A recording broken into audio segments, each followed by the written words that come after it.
Class 10th rapid revision chapter है हमारे पास probability. सबसे पहले बात करेंगे इस वीडियो में इस चैप्टर से जुड़े हुए कॉन्सेप्ट्स और फॉर्मूलेस की। उनको जानने के बाद हम आएंगे इस चैप्टर से जुड़े हुए इंपॉर्टेंट क्वेश्चन पे।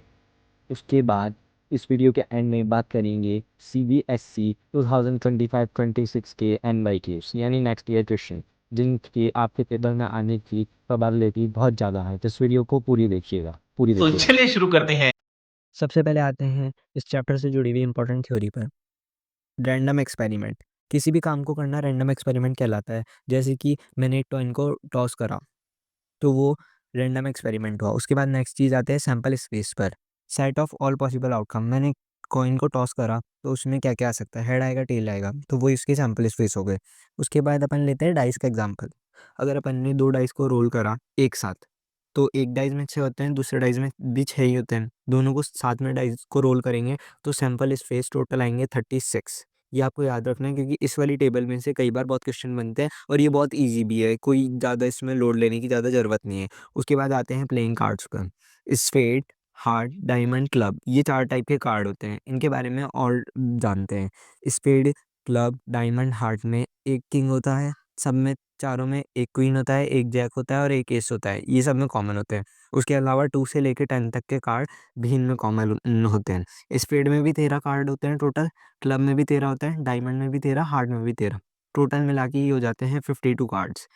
अब नेक्स्ट चीज़ समझते हैं इवेंट क्या होते हैं। Collection of all specific outcome from all possible outcome is called event. इसको अपन ऐसे समझ सकते हैं कि अपन ने 2 कॉइन टॉस करे तो उसमें से अपन को एटलीस्ट एक टेल कब मिलेगा, वो 3 टाइम मिलेगा तो उसका इवेंट 3 हो जाएगा ईद का। उसके बाद नेक्स्ट चीज़ पे आते हैं फार्मूला, जिसके ऊपर पूरा चैप्टर बेस है। ये बहुत इंपॉर्टेंट फार्मूला है। ये जो मेन फार्मूला है ये कुछ ऐसा है, number of favourable outcome upon all possible outcome. इस फार्मूले को आपको ज़रूर से ज़रूर याद रखना है क्योंकि इस एक फार्मूले के ऊपर पूरा चैप्टर बेस है। उसके बाद एक और चीज़ आपको ये याद रखनी है, probability of even plus probability of not even is equals to 1। यानी किसी काम की प्रोबेबिलिटी होने की और किसी काम की प्रोबेबिलिटी ना होने की, उन दोनों को अगर अपन प्लस करेंगे तो 1 आएगा।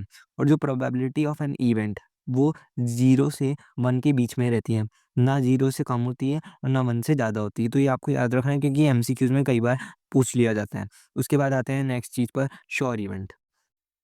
श्योर इवेंट का मतलब ये होता है a event that is certain to happen.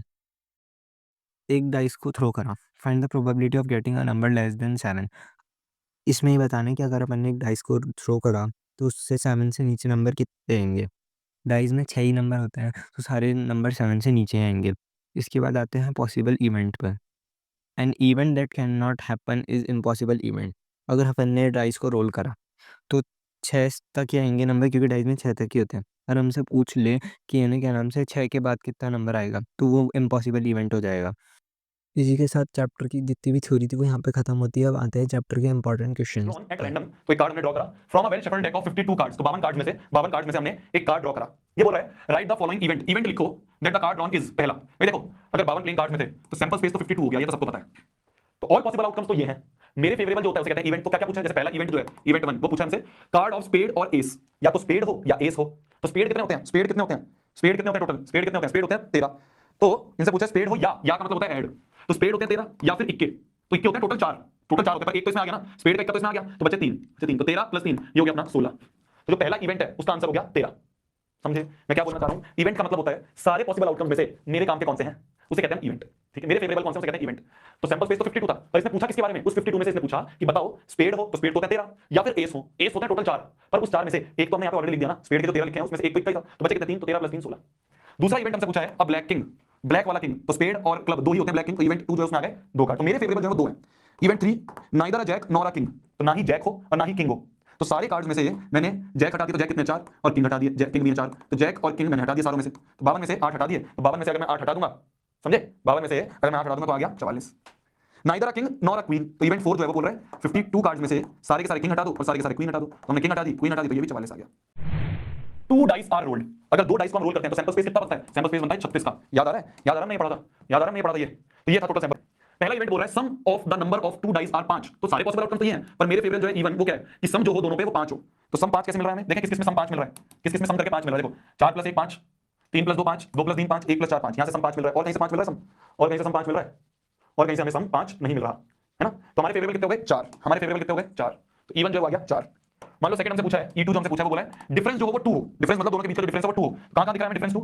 Difference 2 देखो 3 में से 1 गए 2, 4 में से 2 गए ये भी डिफरेंस 2, 5 में से 3 गए 2 डिफरेंस आ रहा है, 6 और 4 का डिफरेंस भी 2 है। और कहीं डिफरेंस 2 दिख रहा है? और कहीं डिफरेंस 2 दिख रहा है हमें? देखो 4 और 2 का डिफरेंस भी 2 होता है, 3 और 1 का डिफरेंस भी 2 होता है, 3 और 5 का डिफरेंस भी 2 होता है, 6 और 4 का प्लस माइनस की बात नहीं कर रहा, बस बोल रहा है डिफरेंस 2 होना चाहिए। 1 2 3 4 5 6 7 8, तो मेरे फेवरेट जो है वो कितने हैं 8। इवेंट 3 क्या बोल रहा है हमें? इवेंट 3 बोल रहा है same number on both the dice, तो सेम नंबर में कहां-कहां दिख रहा है 1 2 3 4 5 6, तो इसके हमारे फेवरेबल आउटकम हो गए 6। डिफरेंट नंबर, तो डिफरेंट नंबर भाई 6 में सेम है, तो 36 में से 6 हटा दो तो 30 हो गया different number. If a number x is chosen random from the numbers this, then find the probability of x square less than 4। भैया क्या लिख दिया, ये बहुत बड़ी सी चीज समझ नहीं आ रही, मैंने कहा देख ध्यान से देख। इन सारे नंबर्स में से कौन कौन से नंबर एक बार हम लिख लें, तो सैंपल स्पेस जो है वो क्या क्या लिख लेते हैं। सैंपल स्पेस है -3 -2 -1 0 1 2 3, ये सैंपल स्पेस है। कितने हो गए सैंपल स्पेस में? 3 4 5 6 7 7 आइटम्स हैं सैंपल स्पेस में, तो सैंपल स्पेस की वैल्यू 7 है। ये बोल रहा है एक नंबर x निकाला इन्होंने इन सब में से, और प्रोबेबिलिटी बताओ कि x square is less than 4, x square is less than 4। तो ऑल पॉसिबल आउटकम्स तो ये है। मेरे फेवरेबल जो है वो है कि x स्क्वायर लेस देन 4 हो, तो एक एक का स्क्वायर करके देख लेते हैं, एक एक का स्क्वायर करके देख लेते हैं। क्या -3 का स्क्वायर लेस देन 4 होगा? -3 का स्क्वायर 9 हो गया, 9 इज लेस देन 4 नहीं, तो ये हमारे फेवरेबल नहीं है। -2 का देखें तो -2 का होल स्क्वायर क्या लेस देन 4 होगा? -2 का स्क्वायर होता है 4 लेस देन 4 नहीं, 4 तो बराबर 4 के होता है, तो ये भी मेरे फेवरेबल नहीं है। मैं बस चेक कर रहा हूं मेरे फेवरेबल कौन से हैं, समझ पा रहे हो? समझ पा रहे हो भाई? ऑल पॉसिबल आउटकम्स तो 7 है, मेरे फेवरेबल कौन से मैं चेक कर रहा हूं, तो ये भी मेरा फेवरेबल नहीं है, ये भी मेरा फेवरेबल नहीं है। -1 का चेक करें तो -1 का स्क्वायर क्या लेस देन 4 होता है? -1 का स्क्वायर 1 लेस देन 4, हां जी, तो ये मेरा फेवरेबल है। क्या 0 का स्क्वायर लेस देन 4 होगा? x का स्क्वायर ना, तो x मैंने नहीं माना, तो 0 का स्क्वायर क्या लेस देन 4 होगा? 0 लेस देन 4, हां जी, तो ये भी मेरा फेवरेबल होगा। 1 का स्क्वायर लेस देन 4 होगा, 2 का स्क्वायर तो बराबर 4 होगा, तो ये मेरा फेवरेबल नहीं है, क्योंकि बराबर का साइन नहीं है ना यहाँ पे, इक्वल टू नहीं लगाया उन्होंने, सिर्फ लेस देन की बात करी है। क्या 3 का स्क्वायर लेस देन 4 होगा? नहीं, तो भाई साहब जो प्रोबेबिलिटी होगी वो होगी, मेरे फेवरेबल कितने हैं? 3, टोटल कितने हैं? 7, तो ये हो गई हमारी probability. Find the probability that in a leap year मतलब टोटल डेज कितने हो जाते हैं लीप ईयर में? टोटल डेज कितने हो जाते हैं? 367 इतने होते हैं लीप ईयर में। लीप ईयर में इतने डेज होते हैं, तो बोल रहा है कि प्रोबेबिलिटी बताओ कि लीप ईयर में 53 ट्यूसडेज हो। कितने ट्यूसडेज हो? 53 ट्यूसडेज हो, यह मैं बताना, ध्यान से सुनना, बहुत आसान है, बस थोड़ा सा लॉजिकली समझना है। लीप ईयर में टोटल इतने डेज होते हैं, ठीक है? हमसे पूछा बताओ 53 ट्यूसडे आए इसकी क्या प्रोबेबिलिटी है? 53 ट्यूसडे आए इसकी क्या प्रोबेबिलिटी है? तो पहले तो हम ये चेक करते हैं कि लीप ईयर में कितने हफ्ते आते हैं, चेक करें लीप ईयर में कितने हफ्ते आते हैं। तो अगर हम टोटल वीक्स चेक करें, तो टोटल अगर हम वीक्स चेक करें भाई, एक हफ्ते में 7 दिन होते हैं, तो 7 को डिवाइड करते हैं 366 से, 7 5 35, 16 बचा, 7 2 14, 2 बचा।